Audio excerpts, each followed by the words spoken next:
بسم اللہ الرحمن الرحیم۔ شروع اللہ کے نام سے جو بڑا مہربان اور نہایت رحم کرنے والا ہے۔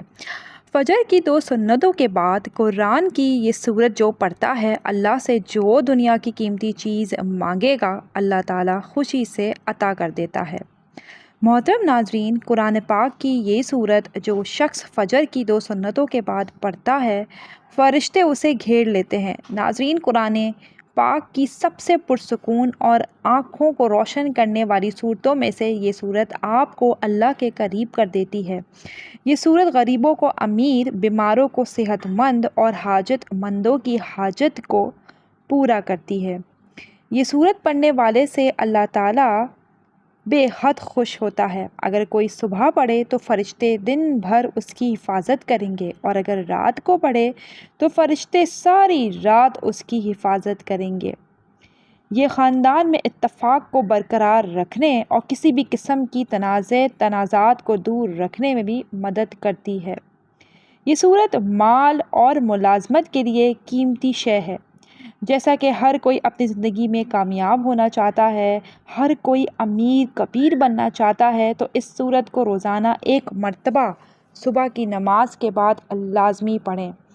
یہ صورت قرآن کی وہ صورت ہے جس کی تلاوت جنت میں اللہ رب العزت خود فرمائیں گے۔ سبحان اللہ۔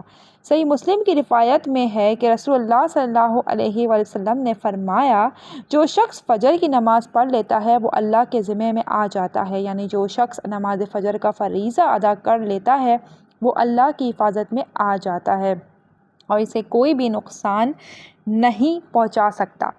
ہم میں سے اکثر لوگوں کو ایک شکوہ ہمیشہ رہتا ہے کہ روزی میں برکت نہیں، گھر میں برکت نہیں، کتنا ہی کما لیں پتہ ہی نہیں چلتا کہ کہاں گیا۔ ہر وقت کوئی نہ کوئی پریشانی رہتی ہے، کبھی بیماری تو کبھی کوئی اور تنگی۔ اگر ہم اس تمام بے برکتی، تنگ دستی، بے روزگاری اور پریشانیوں کو نماز فجر کی عدم ادائیگی کے پس منظر میں دیکھیں تو معلوم ہوگا یہ سب بے برکتی اسی سبب سے ہے کہ ہم نماز فجر کی ادائیگی میں حد درجہ کوتاہی، غفلت، لاپرواہی اور سستی کا شکار ہو جاتے ہیں۔ رسول اللہ صلی اللہ علیہ وسلم کی اس حوالے سے متعدد احادیث موجود ہیں جن میں رزق کی تقسیم و فراوانی اور برکت کو نماز فجر کی ادائیگی سے مشروط کیا گیا ہے۔ ایک فرمان نبوی صلی اللہ علیہ وسلم کا مفہوم ہے کہ رزق تقسیم کرنے والا فرشتہ ہر صبح فجر کے وقت بندوں کا رزق لے کر زمین پر اترتا ہے، لہٰذا جو دروازہ فجر کے وقت کھلا ہوتا ہے فرشتہ اس کا رزق دروازے پر رکھ کر چلا جاتا ہے، اور جو دروازہ فجر کے وقت بند ہو جاتا ہے فرشتہ اس کا رزق واپس لے کر چلا جاتا ہے۔ رسول اللہ صلی اللہ علیہ وسلم کے فرمان کے مطابق فجر و عشاء کی نمازیں خیر و برکات سے معمور ہیں۔ ان 2 نمازوں کی ادائیگی بے شمار نیکیوں اور ثواب کے ذخائر اور رزق اور برکتوں کے خزانے جمع کرنے کا سبب بھی ہے۔ جیسا کہ رسول اللہ صلی اللہ علیہ وسلم نے ارشاد فرمایا، اگر لوگوں کو عشاء اور فجر کی نمازوں کا ثواب معلوم ہو جائے تو وہ ان 2 نمازوں میں ضرور آئیں گے، چاہے کو کوہلوں کے بل گھسیٹتے ہوئے کیوں نہ آنا پڑے۔ قرآن و حدیث سے بھی نماز فجر کی قرأت و تلاوت قرآن کی اہمیت اجاگر ہوتی ہے، جس سے فجر کے وقت اور نماز فجر کی اہمیت کا پتہ چلتا ہے۔ سورہ بنی اسرائیل میں فرمایا، فجر کا قرآن، بے شک فجر کی نماز میں پڑھا جانے والا قرآن محسوس و مشہود ہو کر سامنے آ جاتا ہے۔ یعنی اگر فجر کی نماز میں پڑھا جانے والا قرآن اگر سمجھ کر بغور پڑھا یا سنا جائے تو وقت فجر کے تمام انوار و تجلیات اور قرآنی فیوز و برکات مشتعل ہو کر اللہ کے وجود اور اس کی وحدانیت کی گواہی دیتے محسوس ہوتے ہیں۔ احادیث نبوی سے بھی نماز کی اہمیت و فضیلت و نورانیت کا پتہ چلتا ہے۔ آپ صلی اللہ علیہ وآلہ وسلم نے فرمایا کہ فجر کی 2 رکعات سنتیں دنیا اور دنیا کی ہر چیز سے افضل ہے۔ قرآن مجید اللہ کی سچی کتاب ہے، یہ اللہ کا پیغام اپنے بندوں کے نام ہے، اس سے ایمان بڑھتا ہے اور دلوں کے زنگ اترتے ہیں۔ قرآن مجید کی تلاوت کرنا باعث سے برکت اور ثواب ہے، مگر افسوس کا مقام ہے کہ ہماری اکثریت تلاوت قرآن مجید سے غافل ہے۔ دنیا کے کاموں میں اپنا وقت لگانے سے گریز کریں، جبکہ تلاوت قرآن پاک کے لیے وقت نہیں تا کا بہانہ کیا جاتا ہے۔ یقین جانیے تلاوت قرآن پاک سے اللہ وقت میں برکت ڈالتا ہے۔ آج سے یہ عہد کریں کہ انشاءاللہ قرآن مجید کی تلاوت کے لیے روزانہ وقت نکال کر کم از کم 2-3 رکوع تلاوت ضرور کریں گے اور اس کو سمجھیں گے بھی۔ اس کو ترجمے کے ساتھ پڑھیں تاکہ پتہ چلے کہ اللہ تعالیٰ اپنے بندوں سے کیا فرماتے ہیں۔ رسول اللہ صلی اللہ علیہ وسلم نے فرمایا، تم قرآن پڑھو، اس لیے کہ قرآن قیامت کے دن اپنے پڑھنے والوں کے لیے سفارشی بن کر آئے گا۔ ایک دوسری حدیث میں یہ آیا ہے کہ قرآن کی سفارش کو قبول کیا جائے گا۔ قرآن کو پڑھنے کے بعد اس کو اپنی عملی زندگی میں لانے والوں کے لیے بھی جھگڑا کرے گا اور نجات دلائے گا۔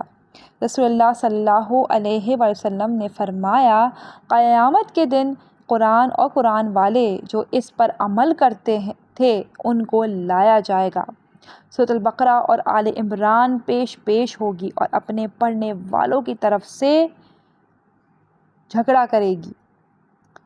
قرآن کو جو لوگ مضبوطی سے تھام لیتے ہیں تو اللہ تعالیٰ ان کو بلند کر دیتا ہے، وہ دنیا میں بھی عزت حاصل کرتا ہے اور آخرت میں بھی جنت میں داخل ہوگا انشاءاللہ۔ جو قرآن کی تلاوت اور تعلیمات سے دور ہوتے ہیں اور اپنی زندگی اپنی مرضی اور چاہت سے بسر کرتے ہیں تو پھر ایسوں کو اللہ ذلیل و خوار کر دیتے ہیں۔ چنانچہ نبی اکرم صلی اللہ علیہ وسلم نے فرمایا، اللہ تعالیٰ اس کتاب کی وجہ سے بہت سے لوگوں کو سر بلند فرمائے گا اور دوسروں کو ذلیل کرے گا۔ قرآن مجید کی تلاوت کرنے سے ہر حرف کے بدلے میں 10 نیکیاں ملتی ہیں۔ قیامت کے روز انسان ایک نیکی کے لیے مارا پھرے گا، لہٰذا نیکیوں کے حصول کے لیے تلاوت قرآن پاک کو معمول بنانا چاہیے۔ رسول اللہ صلی اللہ علیہ وسلم نے ارشاد فرمایا، جس نے کتاب اللہ کا ایک حرف تلاوت کیا اس کو ایک نیکی ملے گی اور نیکی کا بدلہ کم از کم 10 گنا ہے۔ میں نہیں کہتی کہ ایک حرف ہے، لیکن الف ایک حرف، لام دوسرا اور میم تیسرا حرف ہے۔ قرآن کو یاد کرنا، اس کو حفظ کر کے اپنے سینے میں محفوظ کرنا سعادت مندی ہے۔ آپ صلی اللہ علیہ وآلہ وسلم نے فرمایا، بے شک وہ آدمی جس کے دل میں قرآن کا کچھ حصہ نہیں وہ ویران گھر کی طرح ہے۔ قرآن کریم کی تلاوت بجائے خود اجر و ثواب کا باعث ہے، چاہے پڑھنے والا اس کے مافی و مطالب کو سمجھتا ہو یا نہ سمجھتا ہو، اس کے ایک ایک حرف پر 10 نیکیاں ہر پڑھنے والے کو ملیں گی، جیسا کہ حدیث میں فرمایا گیا ہے۔ تاہم یہ محض اللہ کا فضل و کرم ہے کہ وہ ہر پڑھنے والے کو اجر عظیم سے نوازتا ہے، لیکن بغیر سمجھے پڑھنے سے ثواب تو یقیناً مل جائے گا، لیکن قرآن کے نزول کا جو اصل مقصد ہے وہ اسے حاصل نہیں ہوگا۔ ناظرین، آج کے وظیفے میں جس سورت کی تلاوت کا ذکر کیا گیا ہے یہ سورت رحمان ہے، اور رحمان اللہ کی خوبصورت ناموں میں سے ہے جس کا مطلب ہے رحم کرنے والا۔ یہ سورت جو کوئی پڑھتا ہے اس پر رحم کیا جاتا ہے، جس مقصد کے لیے پڑھتا ہے وہ مقصد پورا کیا جاتا ہے، دنیا اور آخرت کی سختی سے اسے نجات ملتی ہے۔ سورہ رحمان کا نام اللہ کے خوبصورت ترین ناموں میں سے ایک نام پر رکھا گیا ہے۔ اس سورت میں خدا کے فضل کی مثالیں دی گئی ہیں اور اللہ کے مختلف تحائف کی اہمیت کو دہرایا گیا ہے۔ سورۃ الرحمن ہمیں رحمت الہی کے تصور پر غور کرنے کی ترغیب دیتی ہے۔ اللہ نے ہمیں مختلف تحائف دیے ہیں، یہ دنیا بھی ایک تحفہ ہے، درخت، کھانا، ہمارے ارد گرد کا ماحول، ہوا، پانی، صحت مندی اور دماغ، خاندان، دوست، سب کچھ ایک تحفہ ہے۔ ہم اس سب کو قدر کی نگاہ سے نہیں دیکھتے ہیں، لیکن اس آخر میں اس طرح کے ہر تحفے کی اہمیت ہوتی ہے۔ سورہ رحمان ہمیں یاد رکھنے میں مدد کرتی ہے کہ اس طرح کے تمام خدائی احسانات ایسی چیز نہیں ہیں جن سے ہمیں غفلت برتنی چاہیے۔ یہ آیت دہرانے سے کہ یہ تمہارے رب کی نعمتیں ہیں جنہیں تم جھٹلاتے ہو، یہ سورت ہمیں بتاتی ہے کہ ہم اپنے رب کی کون کون سی نعمت کا انکار کریں گے۔ اس وقت کے مطابق کافر مسلسل اور مکروہ طور پر حق کا انکار کر رہے تھے اور مسلمانوں پر کھلے عام تشدد کر رہے تھے۔ در حقیقت جھٹلانے والوں کے لیے ایک مستقل نصیحت تھی جو غرور اور ناشکری میں اندھے تھے اور مسلمانوں پر بغیر کسی اشتعال کے حملہ کرتے اور قتل کر دیتے تھے۔ سورہ رحمان اللہ کی رحمتوں کی لامحدود فہرست کو خوبصورتی سے پیش کرتی ہے۔ یہ دل کو چھو لیتی ہے اور سچے ایمان والوں کی آنکھوں میں آنسو لاتی ہے۔ انسانوں میں حق کو نظر انداز کرنے کی کمزوری ہے۔ ہم جانتے ہیں کہ ہر چیز فانی ہے، اس کے باوجود ہم دنیاوی دولت اور آسائشوں کے حصول میں دیوانے ہیں۔ ہمیں اس بات کا علم ہونا چاہیے کہ اس زندگی میں ہمارے پاس جو کچھ ہے وہ مستقل نہیں ہے۔ ہمارے خاندان اور دوست ہمیں چھوڑ سکتے ہیں، اچھی صحت میں کمی آ سکتی ہے، ہماری دولت ختم ہو سکتی ہے، پھر بھی ہم مغرور اور متکبر رہتے ہیں۔ سورہ رحمان بار بار ہمیں اللہ کا شکر ادا کرنے کی یاد دلاتی ہے، کیونکہ ہمارے پاس جو کچھ بھی ہے وہ ہمارے لیے اللہ کا ایک تحفہ ہے۔ ہمیں چاہیے کہ ہم دنیا کے لیے کام کریں اور نیک اعمال میں مشغول ہو جائیں اور اللہ ہی کو راضی کرنے کی کوشش کریں۔ ہمیں معلوم ہونا چاہیے کہ مسلمان ہونے کی حیثیت سے سورہ رحمان کو دل سے سیکھنا امن و سکون کا باعث ثابت ہو سکتا ہے۔